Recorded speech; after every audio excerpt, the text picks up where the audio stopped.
American president Donald Trump की जानिब से मोहम्मद अली बॉक्सर जो थे उनके जॉर्ज फोरमैन के खिलाफ मशहूर जो फाइट थी सोशल मीडिया पे शेयर करने के बाद सोशल मीडिया सार्फिन में एक बहस छिड़ गई है कि इस शेयरिंग का तनाजुर ईरान है या अमेरिका की मकामी सियासत। उस फाइट को रंबल इन द जंगल कहा जाता है और फाइट के दौरान आप याद रखें कि शुरू में जॉर्ज फोरमैन जो है वो भारी नजर आए थे और मोहम्मद अली कई 6-7 राउंड तक उनके मुक्के मुस्कुरा मुस्कुरा कर सहते रहे और बॉक्सिंग रिंग में झूमते रहे, लहराते रहे और जॉर्ज फोरमैन उन्हें मार मार कर थक गए तो मोहम्मद अली ने आखिर में उनके ऊपर हल्ला बोलकर उनको नॉकआउट कर दिया। हिस्टोरिकल नॉकआउट था। तो न्यूयॉर्क टाइम्स के मुताबिक ईरान की जानिब से लाख खतरे के सबब खुफिया सर्विस के एहलकारों ने प्रेसिडेंट ट्रंप को मशवरा दिया था कि वो तुर्किया से रवानगी के मौके पर कतर का दिया हुआ नया एयरफोर्स वन इस्तेमाल करने की बजाय पुराने वाला एयरफोर्स वन इस्तेमाल करें। और प्रेसिडेंट ट्रंप की जानिब से इस मशवरे पे अमल ने कतर की जानिब से तोहफे में दिए गए तैयारे की सिक्योरिटी फीचर्स पे सवाल खड़े कर दिए थे। दावा किया गया था कि ये सदर ट्रंप और एयरफोर्स वन दोनों ही को खतरात लाहक थे। नए तैयारे में मखसूस सिक्योरिटी और इंसदाद दहशतगर्दी के इकदाम की टेक्नोलॉजी नहीं थी और बहरहाल उनके उसके हवाले से महकमा इंसाफ का कहना है कि हदफ रिपोर्टर नहीं बल्कि वो हैं जिन्होंने खुफिया मालूमात अफशा की। बहरहाल सऊदी इत्तेहादी फौज ने यमन के अल हदीदा जो सेक्टर है वहां पे हमले की तस्दीक कर दी है और सऊदी इत्तेहादी अफवाज ने कहा है कि हदीदा बंदरगाह को निशाना नहीं बनाया गया। तमाम बंदरगाहें जहाज रानी के लिए खुली हैं और यमन में तबाह किए गए आदाफ का ताल्लुक बहरा अहमर में तजारती जहाज रानी के खिलाफ खतरात से निपटना था। हूतीस की जारियाना कार्रवाइयां जारी रहीं तो जवाब और भी दिया जाएगा और इससे पहले हूती मीडिया ने हदीदा और यमन के जजीरे कमरान पर सऊदी अरेबिया के हमलों का दावा किया था। अमेरिकन प्रेसिडेंट डोनाल्ड ट्रंप ने दो टोक अल्फाज में वाजे कर दिया गया कि सऊदी अरेबिया मुआहदा इब्राहिम यानी इब्राहिमिक अकॉर्ड में शामिल ना हुआ तो उसके साथ हम जौहरी मुआहदा नहीं करेंगे और साथ ही उन्होंने वाजे किया गया कि सऊदी अरेबिया यानी इब्राहिमिक अकॉर्ड में शामिल ना हुआ तो इसके नताइज भी होंगे। इसके अलावा ईरान जंग से मुतल्लिक गुफ्तगू करते हुए अमेरिकन प्रेसिडेंट डोनाल्ड ट्रंप ने कहा कि उन्होंने अभी तक ईरान पे बड़े पैमाने पर हमला करने या ना करने का फैसला नहीं किया क्योंकि तेहरान के साथ जारी मुज़ाकरात में ईरानी हुक्काम अब ज्यादा संजीदगी का मुजाहरा कर रहे हैं। अमेरिकन अखबार वॉल स्ट्रीट जर्नल ने दावा किया कि रवा माह बहरीन और कुवैत ने खुफिया तौर पर अपनी जंगी तैयारे भेजकर ईरान के अंदर मौजूदा अहदाफ को निशाना बनाया और रिपोर्ट में बताया गया ये तेहरान के खिलाफ इन ममालिक की पहली बराह रास्त कार्रवाई थी जो इस मुश्किल सूरत हाल को जाहिर करती है कि जिसका अरब रियासतों को जंग के तूल पकड़ने के साथ साथ सामना है। और रिपोर्ट के मुताबिक कुवैत और बहरीन की जानिब से ईरान पर इस माह किए गए शुरू में फिजाई हमलों में ड्रोन्स और मिसाइल्स के जखीरा करने वाले मराकज समेत दीगर फौजी तंजीबात को निशाना बनाया गया। और रिपोर्ट में यह भी बताया गया कि मुत्तहिदा अरब अमारात जो कि ईरान के खिलाफ पहले भी कई बार हमले कर चुका है जबकि बहरीन और कुवैत की कार्रवाइयों के लिए भी यूएई ने ईरानी अहदाफ से मुतल्लिक खुफिया मालूमात फराहम की और दिफाई फजाई मदद भी दी है। आप देख रहे हैं मुबश्शिर लुकमान चैनल। मेरा नाम मुबश्शिर लुकमान है। आज मेरे दोस्त हमारे एनालिस्ट अली गिलानी जो हैं वो मेरे साथ मौजूद हैं। अली गिलानी साहब वेलकम टू द शो। और मैं आपको एक बात बता दूं कि ऊंच नीच हो जाएगी कुछ ना कुछ। ये अब 1 बजे से इस वक्त तक हम जो है आर्टिफिशियली बत्ती प्रोड्यूस कर रहे हैं, कभी जनरेटर्स पे, कभी उससे पहले सोलर था और सोलर भी कम था क्योंकि आज तो बादल रहे, बारिश होती रही। तो हमारा तो घर देख लिया लेस्को ने कि उन्होंने 24 घंटे में 5 घंटे हमारी बत्ती आई और ये पिछले 3 दिन से 4 दिन से ये हाल चल रहा है और इस पूरे इलाके के लोग कहते हैं हम यहाँ बेच के अब कहीं और किसी और मुल्क में शिफ्ट हो जाएं, क्या करें हम। तो हमारे तो बड़े मसाइल चल रहे हैं अली, लेकिन पता चला है कि जंग जो है उसमें भी बड़ी शिद्दत आई हुई है, दूसरी तरफ वो मसाइल चल रहे हैं। सर ये तो सिस्टम कोलैप्स कर गया हुआ है। It is not only electricity, gas की मुकम्मल लोड शेडिंग, और ये मैं डीएचए की बात कर रहा हूँ। आप तो फार्म हाउस उधर बैठे हुए हैं बेदिया के अंदर, मैं आपको डीएचए की बात कर रहा हूँ। 8-8 घंटे 5-5 घंटे का मेजर ब्रेकडाउन है। There is no gas available, पानी की शॉर्टेज है और साथ में ये हो रहा है। और $2-2 लाख का सर एक प्लॉट है यहाँ पर, और 4 घंटे बारिश हो तो 2 फुट पानी गैराज के अंदर है। तो ये तो हमारा एक सिस्टम, वो आप बात ठीक कर रहे हैं। और अगर आप आजकल जरा करें रियल एस्टेट साइट पे ना जाएं, और आप तो हर जगह से आपको इश्तिहारात मिलेंगे, 50 एकड़ अराजी बराए फरोख्त, 200 एकड़ अराजी। वो क्या है, लोग सर यहाँ पर जरई जमीन बेचकर उज्बेकिस्तान, तुर्कमानिस्तान वगैरह में जाके एग्रीकल्चर कर रहे हैं। और उन लोगों ने यहाँ पर जमीन बेचकर, क्योंकि वो जमीन कन्वर्ट होती जा रही है हाउसिंग सोसाइटी में, मुझे तो लगता है एंड में मेजर फूड शॉर्टेज पाकिस्तान में हो जानी है इस रियल एस्टेट की वजह से। वो हैरान कुन माइंड बॉगलिंग ऑफर्स आ रही है इस वक्त मार्केट में रियल एस्टेट की। बहरहाल ये एक अलग इशू है, इसको मंडे को इंशाल्लाह कैपेसिटी इशू पे हम एक पूरा प्रोग्राम करेंगे। अभी जंग के हवाले से सर एक बड़ी सीरियस सिचुएशन क्रिएट हो गई। हूतीज का मैदान में आना, यमन और सऊदी अरेबिया का आमने सामने जंग में खड़े हो जाना, बाबुल मंदब पर वो वाला ब्लॉकेड लगना जो हॉर्मुज में है, और इस सारी चीजों का जो नुकसान है वो खित्ते को बहुत ज्यादा है, जहां अमेरिका को भी है। ये जो इन्होंने rumble in the jungle show किया, इसमें पहले तो ट्रंप साहब से अगर मीडिया ये जाके पूछे इसमें से फोरमैन कौन था, और अगर फोरमैन ईरान था तो फिर तो इन्होंने मान लिया कि ईरान का साइज और कद इनसे बहुत बड़ा है। तो मकसद कहने का ये है कि ये एक नॉन सीरियस ही अटेम्प्ट बीच में कर देती है मीडिया में रहने के लिए। ये टीवी होस्ट थे, आपको पता है टीवी में आने का इनको शौक था। ये हायरिंग फायरिंग का एक वो प्रोग्राम क्या था, अप्रेंटिस, वो प्रोग्राम भी किया करते थे। फिर सबसे ज्यादा ईरान के स्टेटमेंट्स तो आप दिखा रहे थे उस दिन, इन्होंने दी हुई है कि हम ऑयल पे कब्जा कर लेंगे, हम फलानी चीज कर लेंगे, और आज वही वाली चीज है जब ये गवर्नमेंट में आई है तो ये अटेम्प्ट कर रही है। सर इशू ये है कि हमारी भी ये आंच जो है आग जंग की, उससे पाकिस्तान को भी हल्की हल्की आंच महसूस होनी चाहिए। और ये एक बड़ी ही सीरियस सिचुएशन क्रिएट हो गई है क्रॉस द बॉर्डर। अभी उन्होंने ये स्मगलिंग भी रोक देनी है ऑयल वगैरह की ईरानियों ने, बिकॉज उनको ऑयल की शॉर्टेज हो रही है। और असल में सर जो उनका मकसद पूरा हो रहा है, वो हॉर्मुज से भी पैसे कमा रहे थे। दूसरा मैं आपको बताऊं, इन्होंने जो ट्रेन 10,000 किलोमीटर का ट्रेड जोन बना हुआ है between China, Turkmenistan, Uzbekistan, Tajikistan, वो 3 स्टेट से गुजर के जो ईरान आता है, वो यहां पर इनको डिप्लॉयमेंट ऑफ डिफेंस आर्म्स देता है, और वापसी पर वो ऑयल लेकर जा रहा है।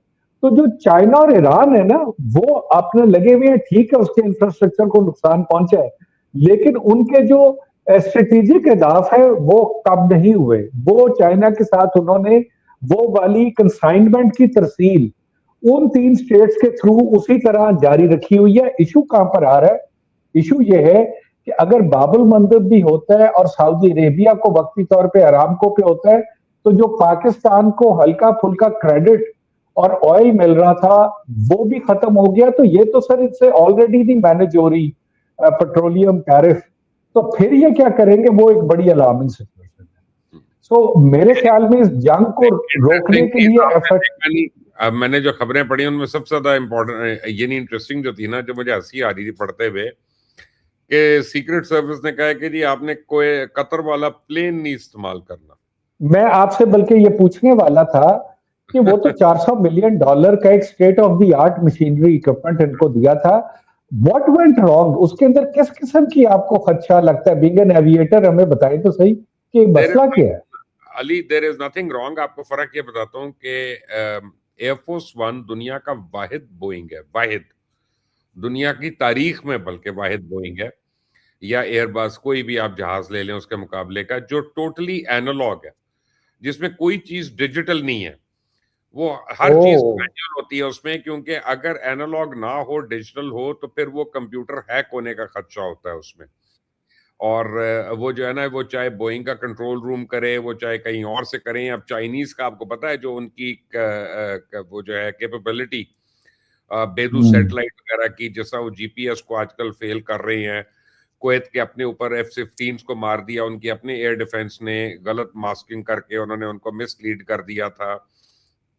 तो they can't afford to use a digital equipment plane for the president के लिए एनालॉग करते हैं ताकि बाहर से कोई उसके सिस्टम में लॉग ऑन ना कर सके और उसको हाईजैक ना कर सके या उसको क्रैश ना करे। और वन ऑफ द रीजंस के अमेरिकन प्रेसिडेंट आज भी बोइंग इस्तेमाल करते हैं 747, उसकी वजह यह है कि एक ट्रीटी है जिसके तहत अटलांटिक क्रॉस करने के लिए अगर ट्विन इंजन अटलांटिक क्रॉस करता है तो उसको बाय लॉ एक लंबा रूट लेके जाना पड़ता है कि जहां उसके ना घंटे घंटे के फासले पे उसके साथ इमरजेंसी एयरपोर्ट्स हों, लैंड में कहीं ना 2 घंटे के फासले पे। तो अगर 4 इंजन प्लेन है तो वो शॉर्टेस्ट पॉसिबल रूट जो है उसको लेके जा सकता है। तो उस लॉ की वजह से आज भी ये 4 इंजन एयरक्राफ्ट यूज करते हैं, but they use analogue not digital, कि इन केस ऑफ वॉर कोई प्लेन को हाईजैक ही ना कर ले प्रेसिडेंट के, रिमोटली हाईजैक हो सकता है ना। आपने अगर वो फिल्म भी देखी हो एयरफोर्स 1, तो उसमें फिजिकली अंदर आना पड़ता है उनको उस प्लेन को हाईजैक करने के लिए। दे could not do it from computers from outside, because वो है ही नहीं, वो रिमोटली उसको आप काउंटर ही नहीं कर सकते, ये वजह। तो पर व्हाट इज द रीजन कि अगर सेम स्पेक्स कतर के गिफ्ट में थी तो उसको चेंज करके पुराने वाला जहाज क्यों इस्तेमाल किया जा रहा है? नहीं, वो तो पूरा उसका आप एवियोनिक्स ही बदलने पड़ेंगे ना। आप ये देखें, एक बार याद करें कि PIA का जहाज जा रहा था इंग्लैंड, तो मॉस्को के करीब था, तो बोइंग ने कंट्रोल रूम ने अपने अमेरिका से कॉल किया PIA को, फिर कॉल किया कॉकपिट में कैप्टन को कि तुम्हारा एक इंजन जो है उसकी RPM पूरी नहीं है, वो कम पड़ रही है, you have to ground the plane immediately. तो पाकिस्तान का प्लेन जो है वो इमरजेंसी में मॉस्को ग्राउंड हुआ था, और जबकि मॉस्को नहीं जाते थे हमारे जहाज उस वक्त, तो इमरजेंसी में फिर वहां उन्होंने होल्ड कर लिया था 2 दिन के लिए। पैसेंजर्स को बड़ी तकलीफ हुई थी, इफ यू रिमेंबर। तो अगर प्लेन पूरा डिजिटल हो तो वो उसको डिफरेंट जगहों से वो ट्रैक हो सकता है, उसकी परफॉर्मेंस ट्रैक हो रही है, उसके इंजन ट्रैक हो रहे हैं, वो उसके एवियोनिक्स खास तौर पे, उसके GPS जो है, उसके IRS सिस्टम्स जो हैं वो सारे, और ILS वगैरह वो सारे कनेक्टेड होकर ट्रैक हो रहे हैं। अगर उसको एनालॉग रखा हुआ है तो बाहर से कोई उसके अंदर सिग्नल नहीं आ रहा, वही सिग्नल है जो एक वो जिसपे बात कर रहा है और टॉक कर रहा है कि जी मैं मुबशर लुकमान, मुझे इजाजत दें, उधर जाना उधर जाना उधर जाना, वो यही आप कर सकते हैं। There is no other communication with that aircraft electronically. तो अगर आपने कतर वाला जहाज यूज करना है तो पूरे का पूरा आपको स्ट्रिप करना पड़ जाएगा, और उसके जितनी एवियोनिक्स हैं और उसका स्टेट ऑफ द आर्ट जो इक्विपमेंट है उसको निकाल के आपको बिलालगंज से दूसरा ला के वो लगाना पड़ेगा अंदर डब्बों में, तब वो चलने के काबिल हो। ठीक है ना। सर ये तो अगर ये वाली सिचुएशन है और इतनी यदि के इस वक्त जो एयर डोमेन है इस रीजन की वो इतनी खतरनाक हुई है, तो कल को अगर किसी किस्म का कोई खुदा न खास्ता फॉल्स फ्लैग ऑपरेशन हो जाता है, ये जहाज में वो ट्रेवल भी कर रही हैं, वो पूरी दुनिया में फिर रही है। अभी पहले चाइना आए हुए थे, चले उस वक्त तो ट्रूस था, लेकिन अगर इस तरह का कोई सिलसिला हो जाता है तो सर ये जंग तो किसी और डोमेन में चली जाएगी अगर इस तरह का कोई वाकया हो जाता है। अभी भी जहाज जो आते हैं ना, मसलन कनाडा से जो आ रहे हैं PIA के जहाज जो डायरेक्ट फ्लाइट्स पे आ रहे हैं, तो एक चीज, उनके GPS वगैरह काम नहीं कर रहे, GPS स्पूफ हो रहे हैं पूरे ईरान के ऊपर, सारे के सारे ना, उन्होंने उसको स्पूफ किया हुआ उनके मिसाइल्स को करने के लिए, उनके ड्रोन हर एक को आप समझे कि तंग करने के लिए। तो वो एक फीचर होता है DME, वो DME टू DME यानी प्लेन टू एयरपोर्ट जो है ना, वो DME करके उससे वो कम्युनिकेट करके आ रहे हैं, और अपना पूरे गल्फ रीजन में इस वक्त ऑल्टरनेट जो है ना GPS का वो यूज हो रहे हैं, जैसे प्लेन से इनबिल्ट होते हैं DME वगैरह, सो वो ऑल्टरनेट सिस्टम्स वगैरह बड़ी ज्यादा कसरत से यूज हो रहे हैं GPS की जगह। GPS तो आप अभी अपने लाहौर में देख लें, इस्लामाबाद में देख लें कि आप उसका डालें फर्ज करें तहजीब बेकरी, तो वो आपको बड़े अजीब अजीब रास्तों से ले जाएगा। वो आपको पहले किसी पेट में ले जाएगा, वहां से निकाल कर फिर आपको तहजीब बेकरी की बैक साइड पे खड़ा कर देगा लाके। मैं एक एग्जांपल दे रहा हूँ, और आप कहते हैं यार ये मैं तो लोकेशन पे आया हूँ चलता हुआ, तो इतने लंबे रास्ते से घुमा के लाई है रश वाली जगह से। एक्चुअली GPS हो रहा है आपका हर जगह पे, तो वो जो है ना, आपको यू नेवर नो कि वो कहाँ पे चल रही है।